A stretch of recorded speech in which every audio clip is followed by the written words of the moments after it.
and welcome to Dear Hank and John. Or as I prefer to think of it, Dear John and Hank. It's a comedy podcast about death where two brothers answer your questions, give you dubious advice, and bring you all the week's news from both Mars and AFC Wimbledon. We haven't talked about death that much lately, John. How are you? Are you too distracted by things that are not death, that you're not thinking about death as much? Oh, I've been thinking about death a little bit. Don't worry about that. But as this podcast is airing, my new book, Turtles All the Way Down, comes out tomorrow. It comes out October 10th.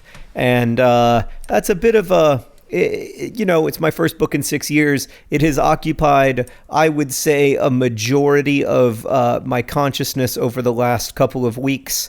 And I would say essentially all of my consciousness over the last 3 to 5 days. So I would love to think about something other than Turtles All the Way Down right now.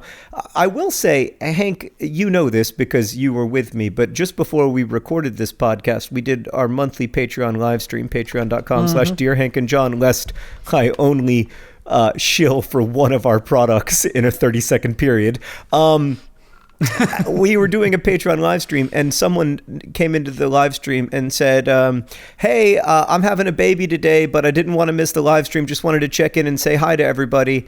And upon further investigation, Hank, it turns out that this person, Jessica, was actually about to have their first baby. In labor. Currently in labor. At the hospital, laptop open, to our live stream. So that was great because it did for a moment make me think about something other than Turtles All the Way Down. Jessica, we wish you well, and we appreciate you bringing new life into this world. If you want to come see us on the book tour that's beginning tomorrow, bad news is that almost every place is sold out except for our California dates, which are towards the end of the tour, and Nashville, Tennessee. So hello, Nashville, Tennessee. Are there any other dates that are not sold out, John? I think that's it. You can find out more at turtlesallthewaydownbook.com. Hank.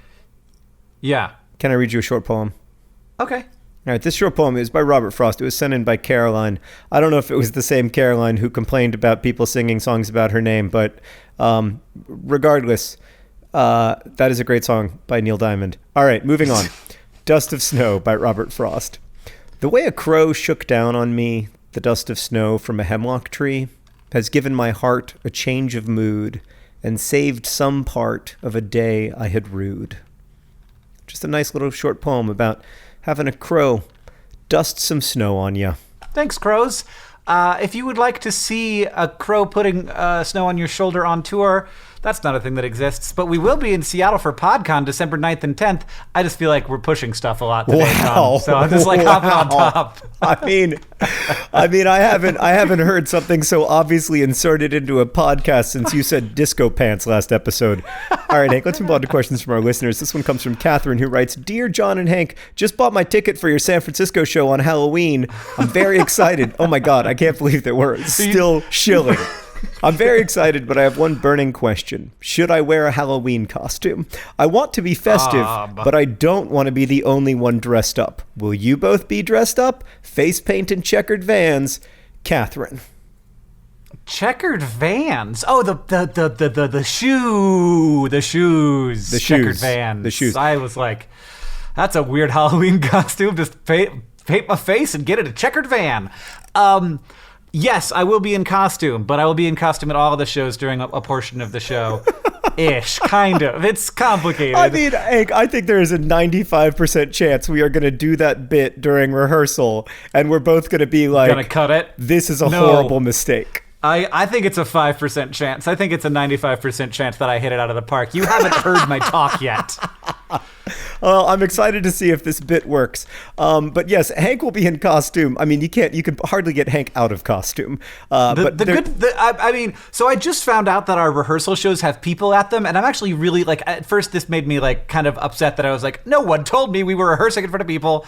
But now I'm excited about it because if it was me on the stage doing this bit with nobody in the audience, John would think it was terrible. But I need the audience reaction because otherwise Otherwise, it's going to get voted down, and I'm not going to be able to do the weirdest idea that I have had so far. I mean, listen, I think it is a great bit. I just don't know if it's one of those bit. Like, there are so many bits in our lives, Hank, that when we talk about them, they are so funny. And then when we actually execute them, we're like, oh man, like that was like it turned out to be a brother thing. That turned out to be a thing that we both liked because we were raised in the same family. I don't think this is going to be that bit. I agree. You know what? It's going to be great. To answer the question, Catherine, I will 100% be in costume on October 31st at our San Francisco show, our Halloween spectacular. I am 100% going to be wearing a hilarious costume, possibly more than one. Oh, wow. That's exciting, John. Are we going to have to like stop at the costume store on the way to the show? Correct. Or maybe people will just give us costumes along the way. We'll see. Who knows what will happen. And also, yes, please come to our Halloween show in costume. Should everybody be a turtle? Is that... Should everybody be all turtles? No, I think there should be some turtles. But if everybody's a turtle, then it's actually a pretty good joke if everybody shows up as a Ninja Turtle. Everybody's it's pretty weird. You know, the people at the theater are going to be like, well, this is going to be a weird night. Yes, we got the Ninja Turtle convention in town. We've done some weird Halloween shows before, but not this one. All right. Let's ask another question. All right. This one comes from Brendan, who asks, Dear Hank and John, I'm a cashier at a nationwide warehouse club. Like, you could just say Costco. It's okay. It could be Sam's Club. Or it could be Sam's Club. You're right. And I need a ruling on register etiquette. When one person has their items on the conveyor belt and another person comes up with their purchases, is it the job of the first or the second person to put the divider up? I cannot recall how many times no one has done it, and I start to ring up the next person's items, and then I get yelled at. Your dubious advice is appreciated. It's Brendan, not Brandon. Brendan. I have a strong opinion about this. I don't know if you do. I have a pretty strong opinion as well. You go first. When you begin to place your items on the conveyor belt, if there are items in front of you and you have not put the divider there, you yourself, the person placing the new items on the conveyor belt, I don't want to say that you're a bad person because lots of people aren't bad people but do bad things, but you're doing a bad thing. Yeah, I mean, this is like, so the person who's currently it could be I'm currently checking out, which means that like maybe I'm helping bag or I'm having a conversation with the cashier. I'm currently interacting with another human. I can't be held responsible for what's happening on the conveyor. That's no longer my area. It's not my job. I've done my conveyor work. I've done that. You put your stuff up there. Yeah. If the person who is currently checking out puts the barrier there, that's okay. That's a politeness. That's saying, oh, hey, I see that I've noticed another person come up behind me and I'll put the thing there. You're allowed to, but it's not your responsibility. And if you don't do that, why wouldn't you do that? Are you like afraid that the thing's going to bite you? It's not made of swords. It's just a little piece of plastic. It'd be cool if it were made of swords. That would make it a high-stakes game. Then I would love every trip to Costco because it'd be like, who's going to put the divider there? And I'd be like, not me. It's made of swords. Be a great stare-down game. I'm regardless, way, Brendan, the one person whose job it definitely isn't, in my opinion, is yours. So the next time you get yelled at, now I know that the customer is always right and everything, but the next time you get yelled at, just remember in your heart that we know that the person who's yelling at you is wrong. Absolutely. Also, did you know that Turtles All the Way Down is going to be available at both Costco and Sam's Club? That is very exciting news. Podcon.com, December 9th and 10th. Oh, God, we're unbearable. We don't have a real sponsor this episode, so we're crushing it with self-promo. Yeah. Oh, God. Speaking of which, this next question comes from Grace, who writes, Dear John and Hank, my sister and I both paid for John's book when we ordered it. As the date when it arrives grows nearer, we have started to debate about who should get to read it first. She says that she should get I started this question thinking that they'd both ordered a copy, that they'd both paid for a copy, but it turns out that they must have gone halvesies on one copy. Okay. Yes. She says that she should get to read it first since she is older, and I say that I should get to read it first because she got to read The Fault in Our Stars first. Who should get to read this book first? We are both really excited. Amazing, Grace. Ah, good one. Can you just like read over each other's shoulders and be like, okay, I'm done with the page. You turn. I'll turn. You turn. I'll turn. That'd be cute. It's cute, but it's not like the ideal situation for reading a book. I feel like this is up to me. I feel like I get to make the call here. Oh, well, that's terrible news for the younger sibling. Grace, I've got good news and bad news. The bad news is that you're always going to be in the shadow of your older sibling for the rest of your life, and nothing you ever do will be as cool as your older sibling. That's good. Oh, good brother podcasting times. Continue. The good news is that you get to read Turtles All the Way Down first. Oh! Take it! All right. John's made the call on the pod before the book comes out. It's arriving, and Grace, read quickly. Be a kind and thoughtful younger sibling. But yeah, that is a. I'm the oldest is not a good reason. And if she read Tifios first, absolutely, you got to do it. You gotta trade back and forth. Good That's siblinging. right. But then the older sibling gets to read an absolutely remarkable thing first. I'm sorry, we just hadn't mentioned that you also have a book coming out. I realized that there was. It's not even a product we can really promo yet since it's not available for pre-order. But there's nothing wrong with a little promo. Yeah, you gotta get excitement going. Also, Pizzamas is coming up, John. YouTube.com/Vlogbrothers. We'll be making a video every single day for 2 weeks, every weekday, while we're on tour for some of it and selling.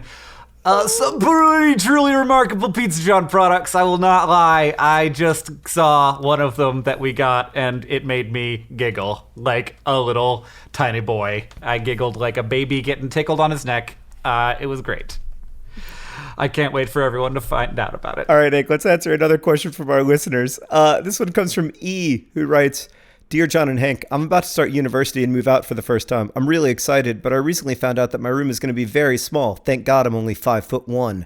I don't want to let this spoil my first year, so I was wondering if either of you guys have tips, advice, or experience for living in a very small room. Thanks, E. You got to watch that House Hunters Tiny Houses. Tiny House Hunters International, or whatever it's called, and you'll be like, oh, look, it's so great. People are paying extra to live in tiny places now. It's the hip, cool thing. I think a tiny house is a great idea. So, Hank, I actually have some life experience on this subject because, as you may know, I lived for 2 years in a walk-in closet in Chicago. It was a 3-bedroom apartment, and I had 3 roommates, and my buddies and I drew straws in a competition that I still believe was not completely speaking fair.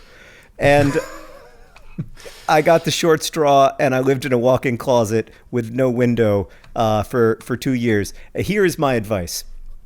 First off, you gotta use the height of your room. So if you've got like an 8-foot ceiling, you've got to remember it's not just the like 8 feet by 4 feet that you have to sleep on. You essentially have like 5 levels of 8 feet by 4 feet. So in a way, I'm not a mathematician, but it's like a 32-foot by 20-foot room. It's just broken up into 5 different levels. And so use those levels wisely. I still sometimes like to sleep underneath my clothes and just look up at them. There's something kind of comforting about it. Wait, do you mean like you just pile your laundry on your body? No, I just mean like I'll just like go lie down in the. I mean, this is a little weird, but sometimes when I feel really overwhelmed by the amount of stimulus that's coming into my life, which I have a little bit, just a tiny bit the last few weeks. Sometimes I just go into my closet and I just put my pillow down there and I just look up at my clothes and I just take some deep breaths and I think, this is probably the safest room in your house right now. I mean, I would say that you're the weirdest man on earth, but I also feel very, very good inside of a closet and will, ever since I was a kid, will close myself into closets sometimes. I did not know that you do that, and I would not have admitted out loud that I did that unless you had done it first, but I do occasionally like to just lay down inside of a closet. All right, you go. And since I built like a place, like a separate closet in my closet that I would go in when I was a child. And it was not a big closet. No, I remember your childhood closet. It was actually quite small. Yeah, I built it out of Omagle. I built a closet in my closet and I would go and hide Oh in my it. God, Omagle. Holy snood. You just took me all the way back. Oh my God, Omagle. Nobody. I mean, talk about a podcast that is not going to interest anyone other than us. Everybody thinks that Omagle is an app where you talk to weird strangers, but no, right. Omagle was a thing. It was a physical thing that you used to create physical goods. Mm-hmm. Yeah, and I cannot find it on the internet. Hank, we have to find a picture of it to show people on the Patreon because Omagle was it called Omagle? I think so. There it is. Omagle construction. Omagles, the build anything toy. Oh my God. Omagles. So maybe if I type in Omagles, it'll be better than Omagle. Nope. There's one. There's that. That's it. That's it. Oh, it's Omagles with an A. Oh. Hank, we used to build like cars together that you could actually ride on. Do they not make Omagles anymore? I mean, I'll tell you one thing. They're about to, because I am about to apply all of my available resources to the resuscitation of Omagles. I'll tell you what, they do not. You can buy old, dirty, gross-looking Omagle pieces on eBay, but not available in its original form. I mean, for a little bit of context about how awesome Omagles are, there is a lot of 162 Omagle pieces available on eBay right now, and I would like to describe it's for sale for $230, and I would like to share with you the description. 160 pieces, used and incomplete.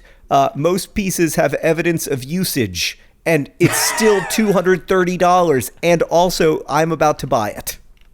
I don't know, John. Why don't we just buy the Omagles brand? Hank. What? Hank. What? We have to get out of all of these stupid businesses that we've been in that have been taking up so much of our time. Yeah, just trying to sell weird tickets to weird shows, selling books and T-shirts. Why are you doing a podcast conference? Why do we sell items every November with my face on them with a mustache that says pizza below them when we could be in the Omagles business? Oh my God. I cannot believe that I forgot about Omagles until just now. I haven't felt this way, Hank, since I was 7 years old. We have to buy Omagles. We have to build them. We have to bring them back.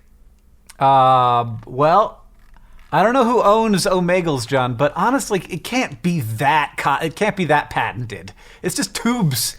It can't be that patented. I mean, one thing that might hurt our ability to defend ourselves in a trademark litigation of the future is when we say, like, oh no, we just thought we were building our own build anything toy. Idea. And people can be, the Omagles people can be like, I'd like to point you to the podcast where you screamed loudly, Hank, we have to drop everything and start building Omagles. I think it's owned by Hasbro, John, which is not great. Not a great outcome. Oh no, I got a buddy there. Oh yeah? No, but I do have a Twitter, and I've got a verified account, and I'm adding Hasbro right now. At Hasbro. Hey guys. I want to be your new Omagle ambassador. All I need is 50%. Omagles situation. I would like to bring back Omagles. We'll do whatever necessary within reason, weirdos. How many? Are you at 280 characters yet? Because that was a long one. I don't have 280 characters yet, but I did just tweet Hasbro. Hey guys, what's with the current Omagle situation? I would like to bring back Omagles. We'll do whatever necessary. I decided to cut the within reason part because actually I will do whatever is necessary. All right. I know my enemies are going to say this is a fool's errand, but you have never played with Omagles. Omagles are amazing. Oh, yeah. Oh, man. I don't know. Kids these days, they got Minecraft. They're just building stuff in the ether space now. But Hank, remember, you could build a chair and then you could build a desk on which you could do your actual homework. It's true. I mean, why'd you have any furniture at all? It was Minecraft, but IRL. You don't think kids these days want real life Minecraft? Of course they do. Oh my God, are there advertisements for Omagles on YouTube? Because I want to watch them. Oh, you know what? We're canceling the podcast, and Hank and I are just going to watch.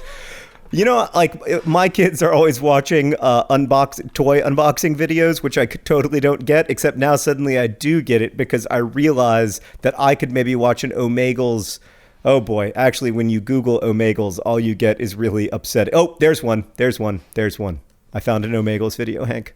Yeah, I got. Yep, I'm watching one. Oh, right now. we're watching it together. Oh, it's funny. This is not good. This is not a good YouTube video. This is a very bad video. Well, most of them are What I pretty like bad. about this video is that it is obviously as excited about Omagles as we are. What I dislike about the video is literally everything else.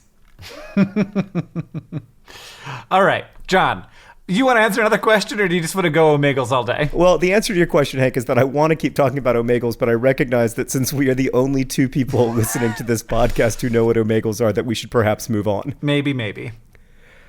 What was the question? Oh, was there a question? It was about No, closets? there wasn't. This question comes from Julia, who writes, Dear John and Hank, about 3 months ago, I started to think about studying abroad in England. I would really, really love to do it. And no wonder, Julia, because it is your best opportunity to see AFC Wimbledon live in person. But my question is, how do I ask my parents without it sounding like I hate you and don't want to see you for the next few months? Oh, and please pay a lot of money for that. Only death is free, Julia. Ooh, my goodness gracious. It's not even true. Death is actually very expensive. Yeah. Well, also there are some free things. Are there, Hank?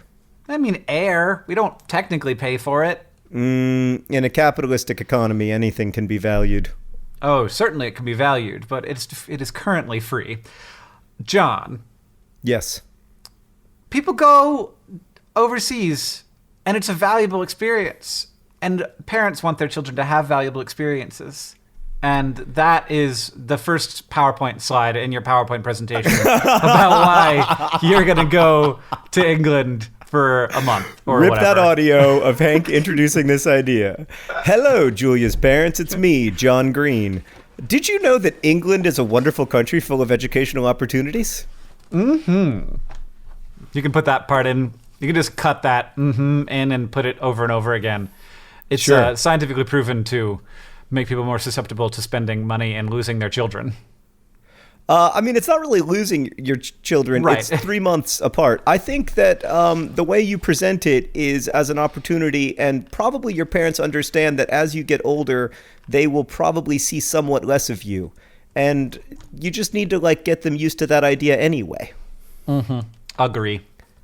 Hank, I have to ask you another question. It's extremely important. Okay.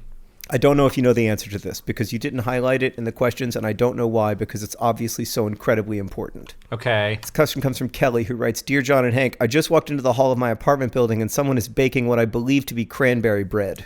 I'm Right, pretty yes. shy, and I don't know any of my neighbors, but I haven't had breakfast and I'm out of eggs. You see my problem. My question is, how do I get in on this? Hungry belly, Kelly, which is great because it rhymes, but that's also how she's feeling. So, I mean, are you just going to, sniff door cracks until you find the one where the cranberry bread's coming from? And just That's a knock? good strategy too, because then if somebody happens to be walking out of their hallway, that's their first impression of you, and that's a good first impression.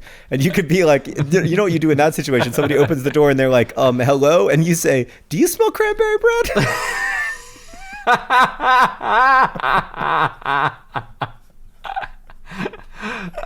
And then suddenly you're gonna have a teammate, and you guys are gonna be sniffing doors all down the hallway. Yeah. And then it's less weird when you knock and you're like, I mean, it just smelled so delicious. It wasn't just me, multiple Right. neighbors. Yeah. Showed Joey up over to- here, from across the hallway. I'm assuming that this all takes place in the Friends universe. Joey over here from across the hallway also smelled the cranberry bread, and now here we are, Phoebe. It's nice to meet you. Oh, and we're that's gonna be- actually how your sitcom starts. Yeah, years and years, and you're all going to get millions of dollars an episode now. I think it actually was only $1 million per episode. But I mean, that it was a in, simpler time, That was Hank. in It the was a simpler time. $1990 though, which are now Oh, yeah. worth way more.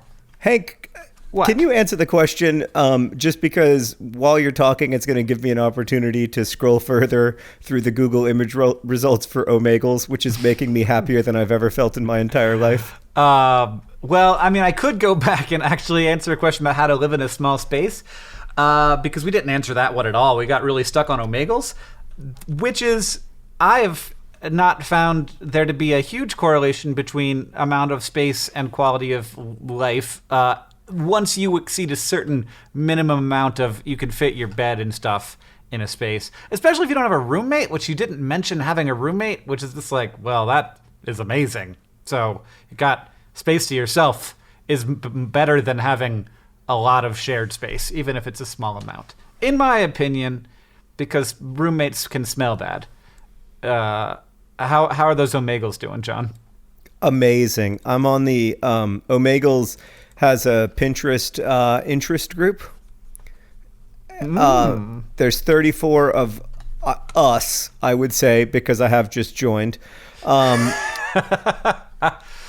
And I'm just scrolling through all the Omagle pins, wondering how I didn't remember Omagles until just now. What is it with human brains, Hank, that something that I obviously care starting right now more about than I care about literally anything else except for my family, but I had forgotten until you mentioned it 12 minutes ago? I don't know, man.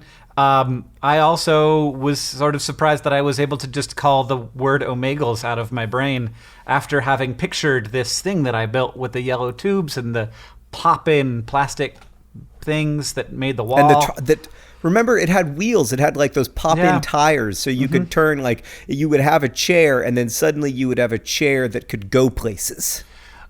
John, speaking a little bit of this conversation, do you remember how it was maybe 2 episodes ago we found that there was a women's store in the middle of, like, in the geographic center? Women's clothing. Women's clothing. Right, in Arkansas. Yeah, women's clothing. Everybody remembers women's clothing. Well, I recently went back to women's clothing and found that Dear Hank and John fans have left over 77 reviews of women's clothing. In the middle of a field. They're all pretty good. So I just remembered that because we were talking about things that we had forgotten. Oh, that's gold. That's gold, Hank. Speaking of gold, let me ask you another question from our listeners. All right. This question comes from Madison, who writes, Dear John and Hank, I didn't celebrate Halloween growing up because of my family's religious beliefs. Madison, have you considered celebrating Halloween with us in San Francisco? All you got to do is get to San Francisco. Now that I'm older, my friends who love Halloween are insisting that I go to their parties this year because they think I've been deprived of a tremendous joy and I must experience it. But I'm confused. Is Halloween not mostly a holiday for children? If not, how do adults celebrate it? Are these parties going to be based around a nostalgia for Halloween that I don't have? Is it even possible to love Halloween as an adult without having loved it as a child? Parties and pumpkins, Madison. I think that it's interesting. I had never thought of it that way, but yeah, I think that there is a certain component of nostalgia for the fun that we had as children at Halloween, but I think that's a pretty small part of it. It is, I mean, to be totally just frank and open, it's just an excuse to party and have a party and dress up in weird clothes and drink. Well, but not liquids. Everybody drinks at Halloween parties, I assume. Yeah, no. It is mostly an excuse, I think, to dress up and to, wear a costume and to try on, living a life vastly different from yours for a few hours, which is something that is fun in childhood, but can also be fun in adulthood. So I think maybe that's the attraction of it. I was never that into the spooky aspects of Halloween. I have always been a person who felt that real life was plenty frightening without the introduction of unnecessary skeletons, etc.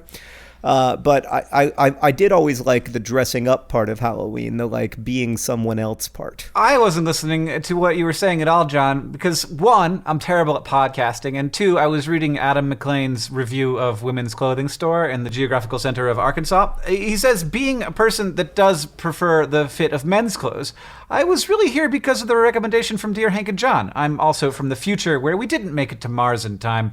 While I will agree with other reviews that the infrastructure could be improved and would be welcome for accessibility, I'm pretty sure this site is not ADA compliant, I also agree with others that it is very eco-friendly, and locally sourced fabrics are a pleasant find.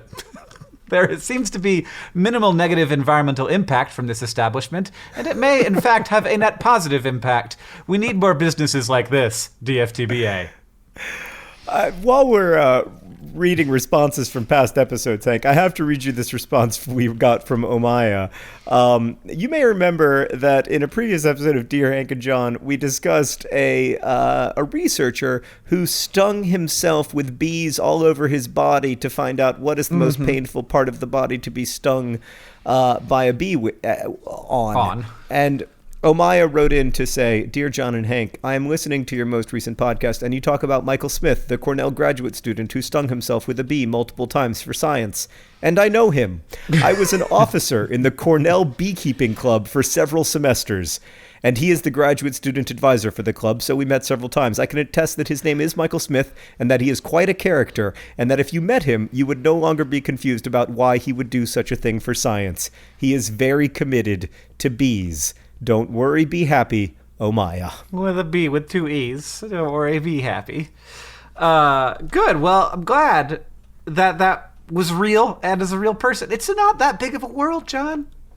It isn't that big of a world. Speaking of how small the world is, Hank, I want to ask you a question from Ariana before we get to the news from Mars and AFC Wimbledon. Dear John and Hank, last year I made a very good new friend who has been nothing but kind to me. On my birthday, she went out of her way to get me multiple gifts and welcome me at my new school.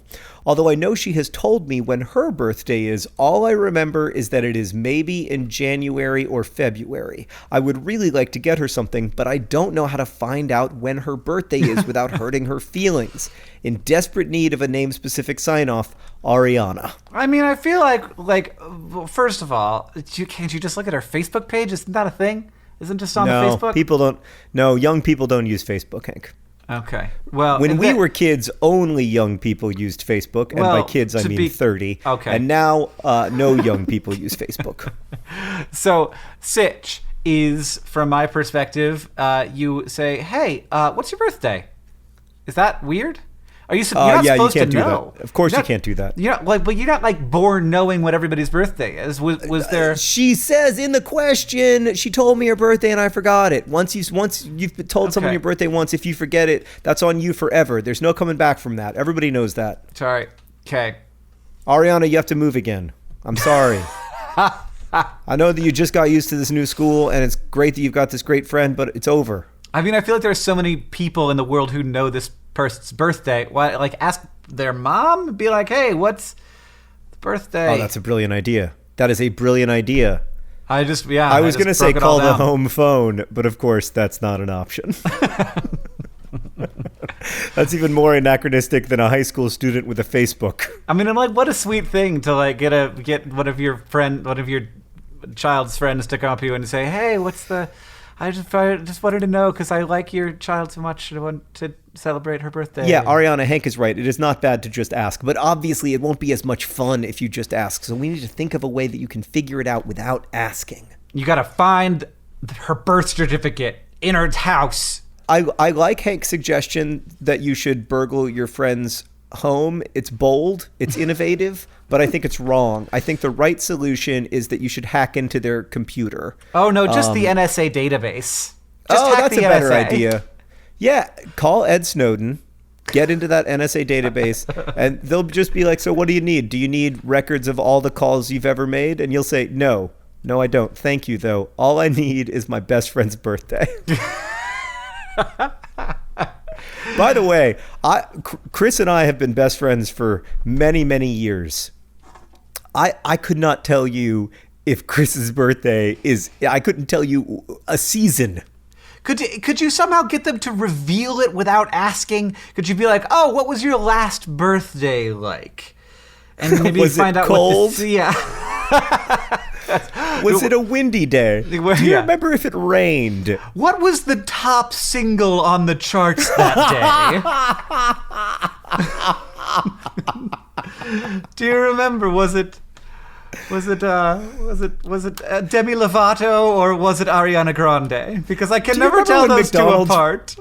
Do you remember when McDonald's ran out of tomatoes for 3 weeks? Was that during your birthday? Dude, tried to have your McDonald's birthday fun, but it was all ruined by the tomato shortage. Yeah. In closing, Ariana, ask your friend. And get her Omagles for her birthday. Omagles, available soon at johnandhankbroughtbackomagles.com. You can also go to hankandjohnbroughtbackomagles.com, but that website isn't as good. Right. It fulfills many of the same purposes, but it has much better design. That reminds me that today's podcast is brought to you by Omagles. Omagles, a real toy that Hank and I played with endlessly throughout our childhood that I had forgotten about until half an hour ago. This podcast is additionally brought to you by Sniffin' Door Cracks. Gotta sniff out those door cracks to see where the cranberry bread is. That was weird. That was weird. Part of me wants to go back in time to when before I heard it and just live in that place for the rest of my life. I apologize. And additionally, today's podcast is brought to you by Turtles All the Way Down. Turtles All the Way Down, available in bookstores everywhere starting tomorrow. Also Costco and Sam's Club. And finally, this podcast is brought to you by Omagles. Omagles, not at all in any way inspired by or related to Omagles. John and Hank's new product, in case Hasbro does not have an interest in this, Omagles. Omagles, available at, well, I guess there is no more Toys R Us, only on Amazon. Yeah. It's an Amazon exclusive. And what is Omagles.com available? Oh, God, is it? Hold on. Run, don't walk to Omagles.com. It is 100% available. Hank. Oh, dang, I'm getting it. It's happening. We are bringing back Omagles. We're calling them Omagles, and I am ready to go to court with Hasbro. Yeah. Wait, hold on. Let me see if they've replied to me. No, they haven't replied to you, John. You don't know that, Hank. I have a very important Twitter. You know, people notice when I tweet them. No, they have not replied to me. There's one like on that tweet, John, and it's me.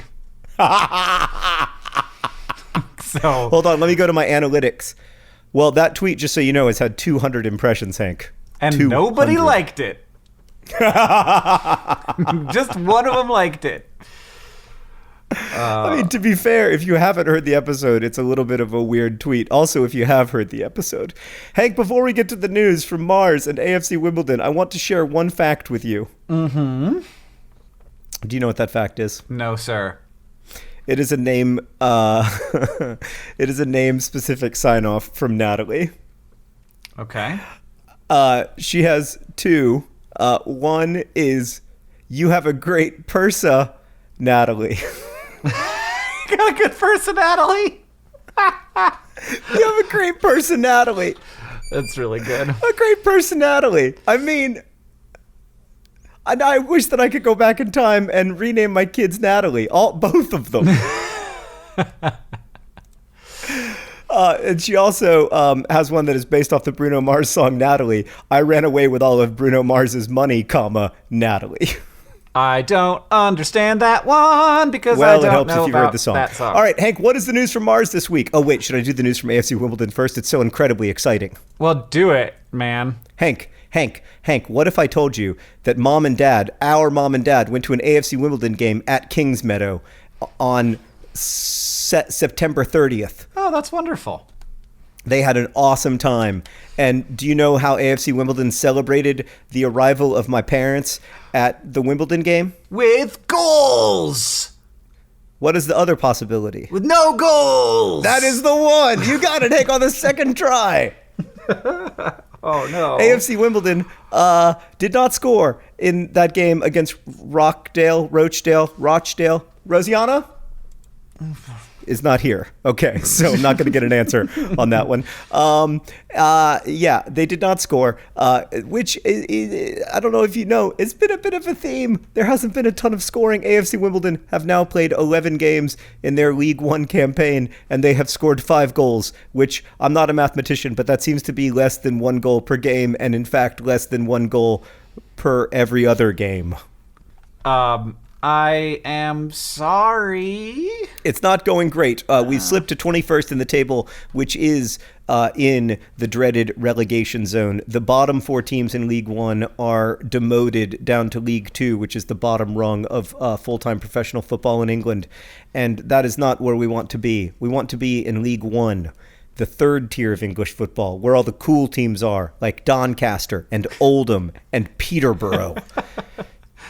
It's a very difficult situation right now. Neil Ardley is concerned. I keep looking at his face on the sideline when I watch the games on my phone, and I see the face of a concerned person, and I share his concern, and I'm worried, and I don't know what to do, and I feel a little bit I don't know what to do. All right, what is the news from Mars? The news from Mars, I mean, there's so much news from Mars this week, John, but I think the obvious thing that we have to talk about is Elon Musk's very ambitious plan to send 2 large payloads to Mars by 2022, followed by payloads of human passengers by 2024, which I will remind you is way before 2027. Also, way before we could ever possibly do that. Like, I could imagine a world in which a rocket could get there that fast, maybe, but to build all the things that would need to go in the rocket for the humans to get there and survive, that seems a little outlandish. But 2024 is like 3 years before 2027 and 4 years before 2028. So I don't know. We got lots of opportunities. So the news is basically that Elon Musk's company SpaceX was working and is still working on a rocket called the Falcon Heavy, which would be one of the biggest rockets ever. But it turns out that it's very hard to build a big rocket, and they thought that they could just sort of strap some extra things on top of their existing platform, and that would be the new awesome rocket. But it's not that simple.